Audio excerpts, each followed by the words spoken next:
क्या आपको भी फॉर और सिंस का प्रयोग करने में परेशानी होती है? अगर हाँ, तो ये लेक्चर सिर्फ आपके लिए है। आज हम सीखेंगे कि प्रेजेंट परफेक्ट टेंस में फॉर और सिंस को कब और कैसे इस्तेमाल करना है। तो चलिए शुरू करते हैं और बनते हैं इंग्लिश के थोड़े और expert.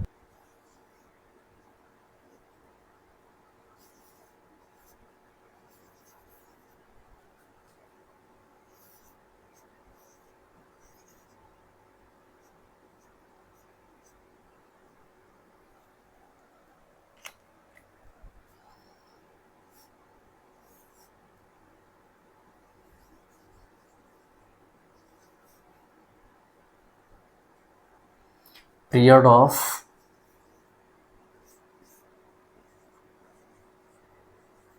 Time, examples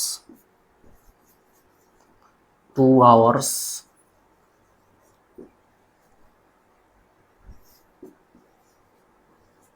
5 weeks,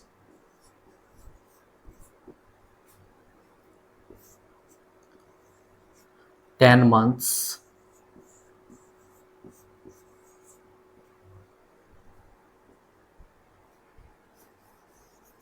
4 days,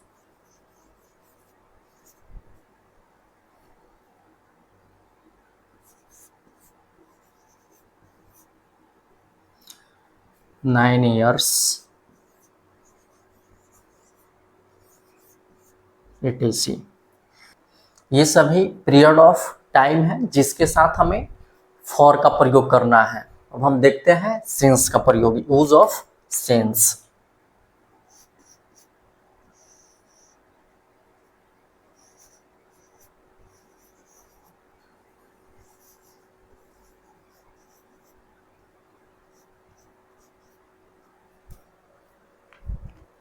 since का जो प्रयोग होता है ये पॉइंट ऑफ टाइम के लिए होता है। पॉइंट ऑफ टाइम वो होता है जिसका आप प्लुरल नहीं बना सकते हैं, जैसे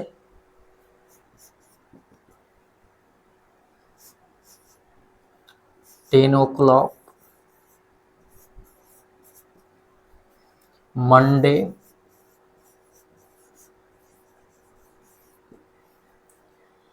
जनवरी,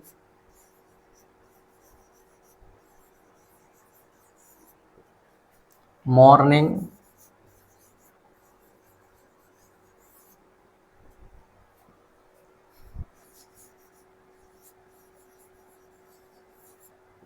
इवनिंग, 2016, चाइल्डहुड, etc. ये सब जो होते हैं पॉइंट ऑफ टाइम होते हैं। कहने का मतलब है कि पॉइंट ऑफ टाइम हम उसे बोलते हैं जिसका हम प्लुरल नहीं बना सकते हैं। जैसे यहाँ पे 10 o'clock ये पॉइंट ऑफ टाइम होता है, वैसे ही मंडे पॉइंट ऑफ टाइम होता है, जनवरी ये भी पॉइंट ऑफ टाइम होता है, इसका आप प्लुरल नहीं बना सकते हैं। मॉर्निंग ये भी पॉइंट ऑफ टाइम होता है, एक दिन में मॉर्निंग एक ही बार आता है। वैसे ही इवनिंग 2016 किसी भी ईयर्स का नेम हो तो वो भी क्या होता है, पॉइंट ऑफ टाइम होता है। जैसे चाइल्डहुड भी पॉइंट ऑफ टाइम होता है। तो ये सब पॉइंट ऑफ टाइम होता है। Period of time, period of time उस टाइम को हम बोलते हैं जिसका प्लुरल आप बना सकते हैं। जैसे 2 hours, 5 hours, 10 hours आप यहाँ पे प्लुरल बना सकते हैं, तो ये क्या हो जाएगा, पीरियड ऑफ टाइम हो जाएगा। वैसे ही 5 weeks, 7 weeks, 10 weeks ये भी क्या है, पीरियड ऑफ टाइम है, क्योंकि आप इसे प्लुरल बना सकते हैं। फिर 10 months, 12 months, 5 months ये भी क्या है, पीरियड ऑफ टाइम है, क्योंकि आप इसे प्लुरल बना सकते हैं। वैसे ही 4 days, 10 days, 19 days ये क्या है, सब पीरियड ऑफ टाइम है, क्योंकि आप इसे प्लुरल बना सकते हैं। वैसे ही 9 ईयर्स, 10 ईयर्स, 100 ईयर्स, ये सब क्या है, पीरियड ऑफ टाइम है जिसका आप प्लूरल बना सकते हैं।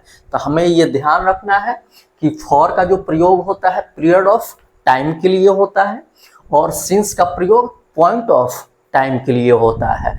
ठीक है, तो हम लोग समझ गए कि पीरियड ऑफ टाइम क्या होता है और पॉइंट ऑफ टाइम क्या होता है।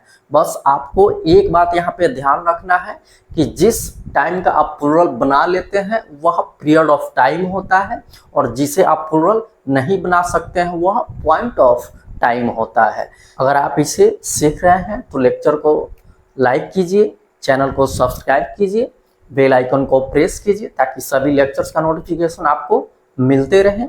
तो चलिए ये सब हम एग्जाम्पल से समझते हैं।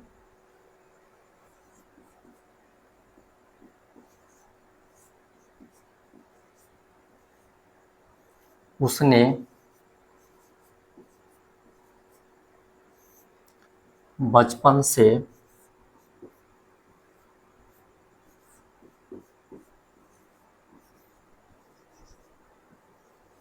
साइकिल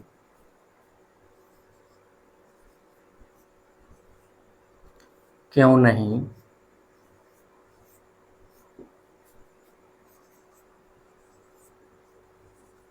चलाई है।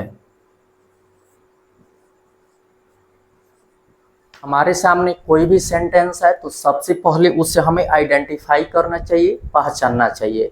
तो देखिए इस सेंटेंस में हिंदी क्रिया के अंत में आया है ई है।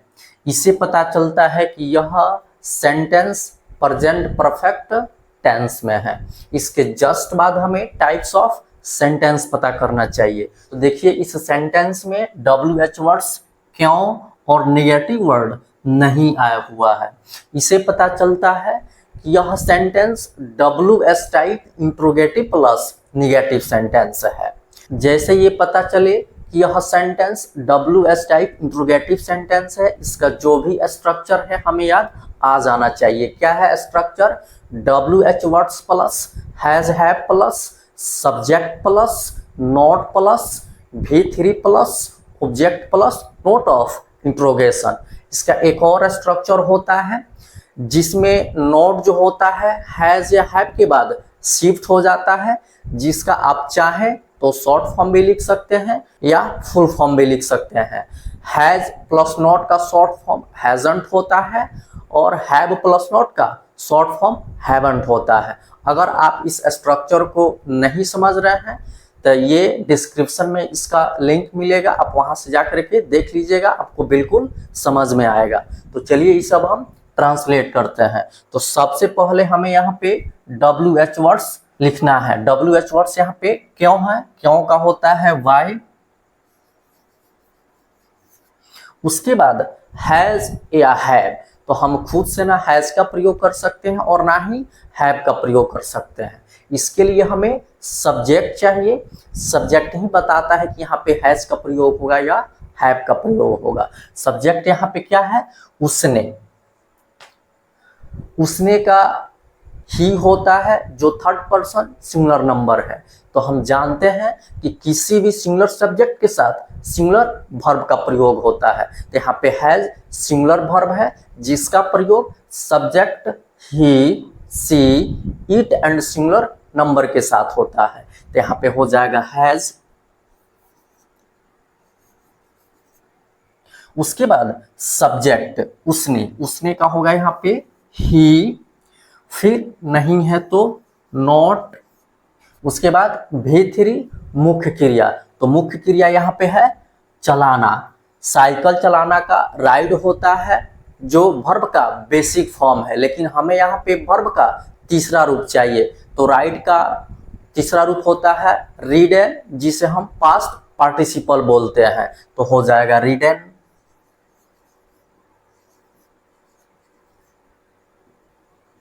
उसके बाद ऑब्जेक्ट, तो चलाना का प्रभाव कहाँ पड़ रहा है? तो साइकिल पे पड़ रहा है। तो साइकिल ही यहाँ पे क्या हो जाएगा? ऑब्जेक्ट हो जाएगा। तो अ बाइसाइकिल।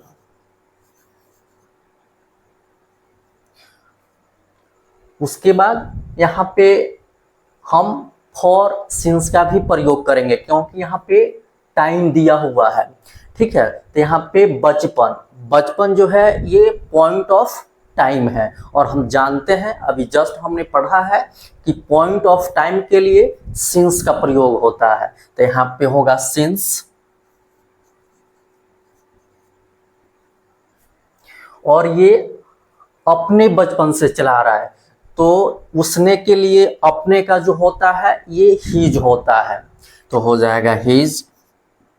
उसके बाद बचपन है तो childhood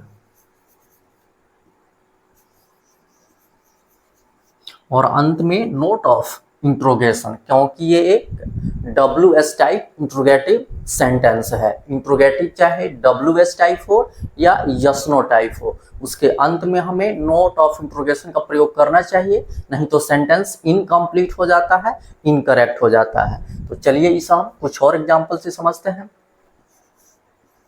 we have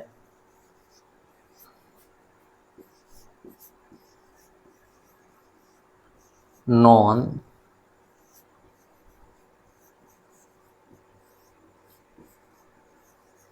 each other for 10 years और अंत में फुल स्टॉप। तो हमारे सामने कोई भी इंग्लिश सेंटेंस आए तो उसे हमें कैसे आइडेंटिफाई करना है कि वह किस टेंस में है। तो इसके लिए हमें उस सेंटेंस में सबसे पहले मेन वर्ब को पहचानना होगा। तो यहाँ पे मेन वर्ब क्या है? नॉन। नॉन जो होता है ये वर्ब का तीसरा रूप होता है जिसे हम पास्ट पार्टिसिपल भी बोलते हैं। तो वर्ब का जो तीसरा रूप होता है किसी भी टेंस के परफेक्ट में यूज होता है। तब ये कैसे पता चलेगा कि ये प्रेजेंट का परफेक्ट है या पास्ट का परफेक्ट है या फ्यूचर का परफेक्ट है? तो ये पता करने के लिए हमें वहां पे हेल्पिंग वर्ब पता करना होगा कि उस सेंटेंस में हेल्पिंग वर्ब क्या है। तो इस सेंटेंस में हेल्पिंग वर्ब हैव है जो प्रेजेंट टेंस प्लूरल होता है। तो इससे ये पता चल गया कि यह सेंटेंस प्रेजेंट परफेक्ट टेंस में है। इसके जस्ट बाद हमें टाइप्स ऑफ सेंटेंस पता करना चाहिए। तो अगर हमें स्ट्रक्चर मालूम है तो हम सेंटेंस को आसानी से पहचान सकते हैं कि वह किस टाइप का सेंटेंस है। तो देखिए यहाँ पे subject plus have plus V3 plus object, ये अफर्मेटिव सेंटेंस का स्ट्रक्चर है। तो इससे ये भी पता चल गया कि यह सेंटेंस अफर्मेटिव है। तो चलिए इस अब हम ट्रांसलेट करते हैं। तो हमें यहाँ पे पता चल गया है कि वर्ब क्या है। तो वर्ब यहाँ पे है हैव नॉन जो प्रेजेंट परफेक्ट को बता रहा है। तो इस वर्ब के बाद जो है वहां से हम नंबरिंग शुरू करते हैं। तो ये हो जाएगा 1 नंबर पे। इसके बाद हम सीधे लास्ट में चलेंगे। तो यहाँ पे फॉर 10 ईयर्स इसको एक साथ रखना है क्योंकि ये टाइम को बता रहा है। तो ये हो जाएगा 2 नंबर पे। फिर इसके बाद जो होगा ईच अदर ये हो जाएगा 3 नंबर पे और सबसे लास्ट में हम इस वर्ब को लेंगे 4 नंबर पे। अब ये जैसे यहाँ पे नंबरिंग किया हुआ है वैसे वैसे उसका हिंदी हम अरेंज करेंगे। तो यहाँ पे 1 नंबर में क्या है? वी का होता है हम लोग, तो यहाँ पे होगा हम लोग।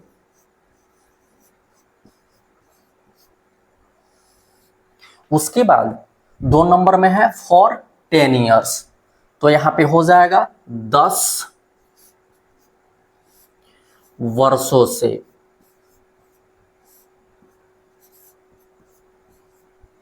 उसके बाद 3 नंबर में क्या है? ईच अदर एक दूसरे,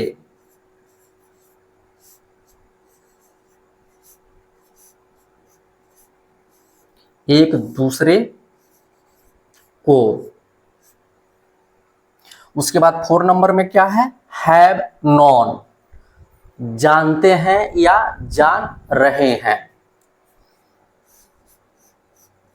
जान रहे हैं। और ये सकारात्मक वाक्य है, अफर्मेटिव है, तो इसके अंत में पूर्ण विराम। इस तरह हम किसी भी इंग्लिश सेंटेंस को आसानी से पहचान सकते हैं और उसे ट्रांसलेट कर सकते हैं। तो आज यहीं तक रहने देते हैं। नेक्स्ट लेक्चर में हम कुछ और एग्जाम्पल्स को लेकर के समझेंगे। अगर लेक्चर आपको अच्छा लगा हो तो शेयर कीजिए, लाइक कीजिए, कमेंट कीजिए, चैनल को सब्सक्राइब कीजिए, बेल आइकन को प्रेस कीजिए ताकि सभी लेक्चर्स का नोटिफिकेशन आपको मिलते रहें। हमारे साथ बने रहने के लिए आप सभी को बहुत बहुत धन्यवाद। Okay, thanks.